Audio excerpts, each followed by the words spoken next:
Hello. This afternoon would like to speak about downspeeding made simple. I'm Bob Ostrander, Chief Engineer for Drivelines for Meritor.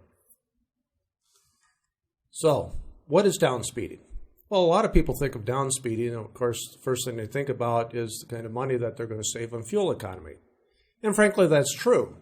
But we have to understand really what downspeeding is and the effects that downspeeding has on the drivetrain of the truck.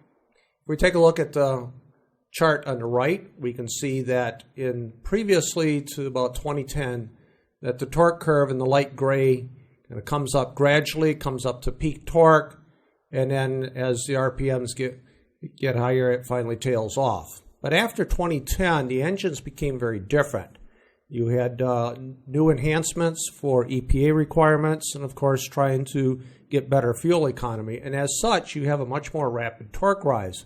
And as you can see in the darker curve, that torque rise from engine idle up to full torque comes up a lot quicker than it traditionally did in the past. And as a result, we get into the whole arena of what we'll call dynamics. So who can benefit? What benefits can we get from downspeeding? Well, if you properly apply downspeeding, you can really end up saving anywhere from about 1 to 1.5% fuel savings for about every 100 RPM that we can bring the engine down. So if we take a look at why downspeeding, well, of course, on the left we have traditional line haul spec. We have pre-2010 engines. Most of these are equipped with overdrive transmissions. They have axle ratios that are somewhere in the low to mid threes. And you have drivetrain torque rated drive lines and other components in about the 18,500 pound-feet of torque. If we look over to the right into a downsped specification, we're calling today's engines. Again, this is with the newer controls, high-pressure common fuel rails and things like that. We're getting a different response. These are coupled with direct drive transmissions. Faster axle ratios, such as 247 and even faster. And as a result, we also have to make sure that we have drivetrain components that are rated somewhere around 21,000, 22,000 pound-feet of torque. So who can benefit from downspeeding? Well, if you're a customer that's in line haul or long haul service, if you are putting on about 60,000 plus miles a year, you're on the highway, 30 miles between stops. Basically, most of the time, the use of that truck is on highway. You're running the top two gears. You can definitely benefit from downspeeding. Now, downspeeding is really unlikely inappropriate if you have a city delivery type service or if you're in a line haul city delivery service, what I call split service. Maybe you're running a truck line haul during the day and then it's city delivery at night. Or you have low annual mileages, you have several stops, you're in the city getting from traffic light to traffic light. Less than 80% of your time is on the highway, and a lot of times you're into your startup gears and your transmissions, first, second, and third gears. If you have to say yes to any one of those, then downspeeding by simply putting in fast axle ratios and direct drive transmissions is inappropriate. But on the other hand, let's take a look at a couple of alternative solutions. Downspeeding, of course, is used for fuel economy gains and also for greenhouse gases. And as we know, emission standards and greenhouse gases for 2017 is quickly approaching, so a lot of this is of great interest to many of us. So one approach, of course, as we've been most familiar with, fast axle ratios, direct drive transmissions, as I pointed out, this is for your line haul, long haul application. But if you don't have that type of operation, don't despair. We can use still a slower axle ratio, couple that with a close coupled overdrive transmission, and you can essentially get most of the benefits of slowing that engine down without exposing the drivetrain to undue circumstances. So at the bottom, I show a couple of examples. We have an acceleration of 2.28, which Meritor has just introduced recently, direct drive transmission. And of course, the overall gear ratio is 228. On the other hand, I show a 2.79 ratio coupled with a close coupled overdrive transmission. Final drive is 0.80. And you can see that, lo and behold, your overall ratio is 2.23. So you really have pretty much the same benefits with the slower axle ratio in the overdrive transmission without having the issues that can come about with the direct drive transmissions and fast axle ratios. So what impact does all this have on the drivetrain? Well, it's really important that we have to think of a truck as holistically. We have to think of everything from the engine through the clutch, the transmissions, the drive lines, and the rear axles themselves. So we can't just simply think of one aspect of it without taking into account all aspects of the drivetrain. Let's start out with the engine. As I said, pre-2010 engines, their torque rise curves were much slower. They would achieve peak torque in maybe 5 to 10 seconds, ramp up slowly, and that was great. When you ended up with the post-2010 engines, I show that the peak torque rise comes up a lot more rapidly. You can see in the dark red curve. However, the fact is it doesn't just simply come up to its peak dynamic torque, but rather it overshoots. And that overshoot can happen very rapidly. Engines can come up from clutch engagement or engine idle to full torque in less than a half a second. And this is completely different than what we had before. And as a result, we can end up with this very high spike condition because basically you have the clutch, the flywheel, the transmission, everything coming up to speed that fast that you have all of this inertia taking place. And before it can dampen out, that inertia ends up with a very, very high torque spike that's being sent down through the drivetrain, specifically through the drive lines and also into the rear axles. If we take a look at the transmission, clutch, and tires, and this is really important, especially from the transmission point of view. A lot of people are thinking, hey, direct drive transmission versus overdrive transmission. And I show an example here. The lower part of this chart is an overdrive transmission. If you look over to the far right, you can see in 10th gear we have a 0.74 overdrive ratio. It was pretty common. But I really need to point out that there's also effects of other gears in the transmission. If we take a look at first gear and back up, we can see in the green that we have a first gear that's at 12.69 to 1, and we have a reverse gear of 13.75. Now, switching over to that direct drive transmission, and this is from a very popular, widely used transmission supplier, we can see that not only do we just have the direct drive in 10th gear, but take a look at first gear. Now we're up to 14.8 to 1. So that's quite a change from 12.69 to 14.8. Let's go further over to the left and take a look at reverse. We now have a reverse gear of 16.21 versus 13.75. So you can now see that inside that transmission, you have a tremendous amount of additional torque multiplication capability with that direct drive transmission that you did not have with the overdrive transmission. A couple of other items to note is ceramic clutches becoming very popular. They're very good because they reduce the amount of wear in the clutches and clutch faces. But, of course, if you have any experience with that, ceramic clutches are almost digital. From the time that they're released until you have full engagement with the flywheel, it's almost instantaneous. There's very, very little slippage to it. And so, if you have drivers that are really not accustomed to going from a conventional organic clutch to a ceramic clutch, they might be very surprised that just by an accidental slip off the clutch pedal, that the clutch gets fully engaged, does not slip, and ends up with a tremendous torque spike down through the system. Also need to point out today's tires are changing.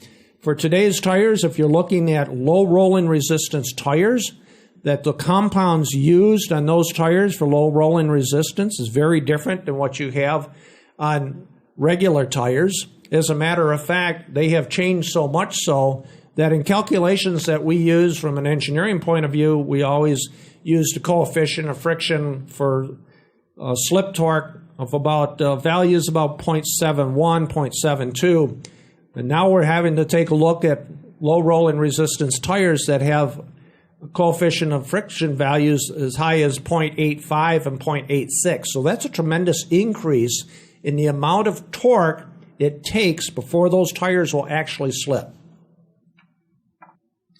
So on the next slide, we'll take a look at the torque increase path from a traditional pre-downsped specification to the newer downsped specification. If we take a look at the traditional in the upper half, I'm an old axle guy, so I'll start from the far right and take a look at the rear axle. I put in an axle ratio of 3.0 or slower. It was very common. Now we come forward to the engine. Again, the pre-2010 engine, a little slower to response. Transmission, we had an overdrive transmission. And so with that combination, you effectively had for the drive shaft or other drivetrain components, torque values that were less than the rated torque of the various components. So you really never had any issues. If we take a look at the downsped line haul specification, again, I'm going to start at the rear axle on the far right. Now we have axle ratios faster than 3.0. We were talking about 0.28, or 2.28, excuse me, or 2.47. Now that we don't have that much multiplication in the rear axle, we're going to have to make up for it somewhere, so we're going to make up for it in the engine. Remember, we have to have the same startability. We have to be able to get that load moving, and if we don't have the multiplication in the rear axle, we're going to have to make up for the amount of torque that we're going to have to deliver to the rear axle in order to compensate for that. So we have the newer engines. We have a much faster torque rise engine, less than a half a second. We coupled that with a direct drive transmission. Remember, we were talking about previously how the axle or transmission ratios are much deeper in the direct drive transmissions. And as a result, you can end up at the drive shaft or other drivetrain components exceeding what was the rated torque of those components. It may, in some cases, even push you into the need of larger drivetrain components. In this example, I'm showing that it may even require an RPL 35 series driveline. So here's a couple of examples, kind of put some numbers to it from a traditional line haul spec. Again, we started out from the rear axle, 3.55. I come back to the engine, 1550. It was very common. We had a transmission, overdrive transmission. Remember, we had that 1269 to 1 first gear. I put just a standard efficiency factor in there. You can argue what that number is, but it's common in both cases.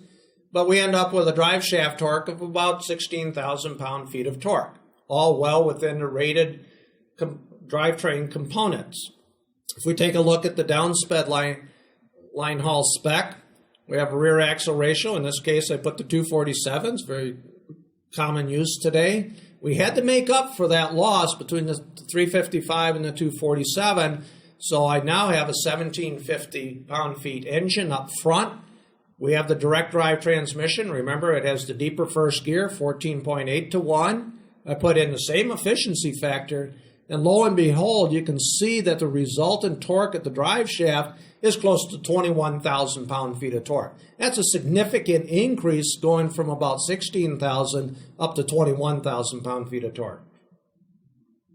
So where's the issue? Of course, as a result of this increase in torque, with the increase in engine torque output, with the transmission ratio changes, we can effectively have drivetrain torques that are about as much as 40 to 45% higher than what we had in the traditional line haul spec before we had downspeeding. And if we take a look, what happens? We can end up with transmission gearing issues. I've seen transmission synchronizer issues, reverse gear, idlers go out, drive shaft U-joint fractures becoming common, and rear axle pinion stems. I should also add that in many cases, they've also lost clutches as well. So, getting into some very expensive components, and, nobody wants to have a truck that has a fracture in it because now we're no longer hauling a load down the road. So let's take a couple minutes now and talk about torque limiting versus peak torque control. And, this is something that a lot of people don't understand. And frankly, we had to learn it ourselves here at Meritor. Torque limiting, in its traditional way of thinking about it, really only controls what I would refer to as the steady state condition. So if we take a look at the graph on the left, you can see the red line at 1650 pound-feet of torque, and we implement torque control limiting, and we kind of bring that down to about 1450 pound-feet of torque. And then this becomes very common in a lot of cases, in saying, okay, in your starting gears, we'll bring that down to 100 pound-feet of torque and take that extra torque out of the system. and that's fine.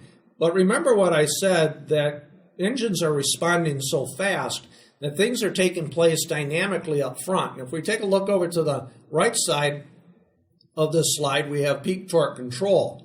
And really what we need to do is we have this momentary overshoot. This much as up to 45% overshoot of torque in the system. It's just momentary, but it's long enough to actually have fractures, as I just shown in the previous slide.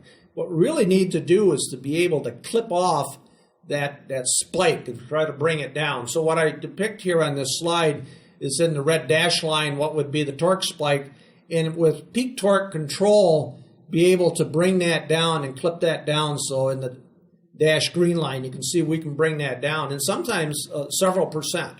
And so by doing that and controlling the engine and controlling the drivetrain system, be able to take these torque spikes out of the system and stay away from the dangers of having fractured components. Now, we're not engine people at Meritor, but we have worked closely with a number of the great engine suppliers out there. We've had a lot of discussions with them. And we've looked at a couple of different ways that we can have that peak torque control, torque mitigation. A couple of ways, for example, is just slowing down the time that it takes for the engine to ramp up from engine idle to full torque. Remember, as I said, a lot of these engines can do it in a half a second or less. And by just extending that out by 1.5 seconds, so take that full engine ramp up torque out to about 2 seconds, can reduce the torque in the system by about 18%. We can clip that peak off about that much. Another strategy would be to lower the engine speed at clutch engagement.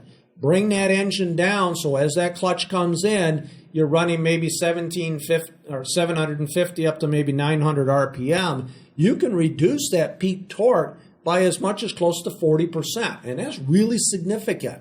Now, really what you need to do is you need to sit down with your OEM supplier and your engine supplier and talk about this. Talk about what capabilities they have. I know that there are new changes that have been introduced.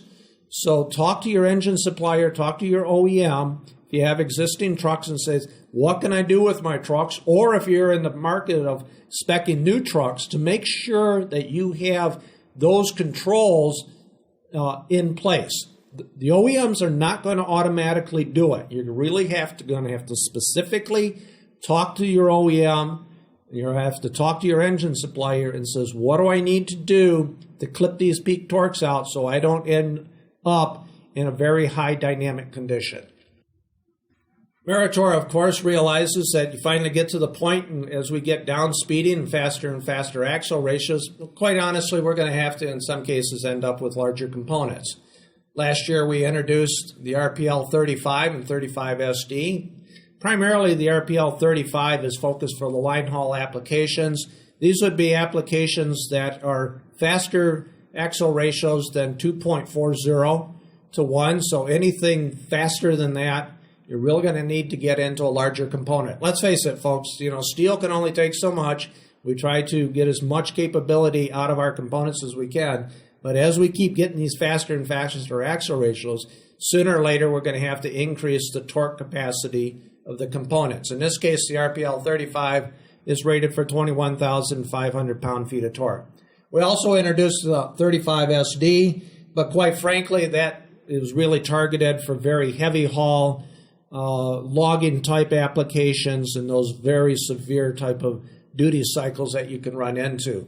Again, that driveline is rated at 25,820 pound-feet of torque. So, kind of concluding here, how can we optimize for downspeeding? Well, if you have a new truck, as I said, talk to your engine manufacturer. You may need to spec a larger driveline, such as an RPL 35. If you're going faster than 247, or frankly, as I said, anything faster than 2.40 will definitely require a larger driveline, whether it's from Meritor or one of our competitors equally as well. Talk to your engine supplier. Make sure that you get the right engine controls in place. They know what to do. It's very simple. They hook it up to a laptop, and they can make it happen pretty fast. And don't disregard the effects of all components in the drivetrain. Simply putting in a larger drive shaft, for example, and say, well, at least I'm not going to break my drive shaft anymore, could lead to other problems. And those other problems can go into a lot more expensive components. In-service trucks. Implement torque limiting, definitely. Talk to your engine supplier, talk to your OEM, see if you can implement a peak torque control mitigation so that we can clip off these peaks. And as I said, again, don't just simply upsize one component without regards to what's happening to the other components, because you can move failures into very, very expensive components. Instead of taking a truck out of service for 2 hours, we can take that truck out of service for 4 days. If you want to learn more about downspeeding and its effects on drivetrain components, I would encourage you to go into Meritor, Meritor.com. There's a white paper published out there, TP 14114, entitled Understanding the Effects of Engine Downspeeding on Drivetrain Components.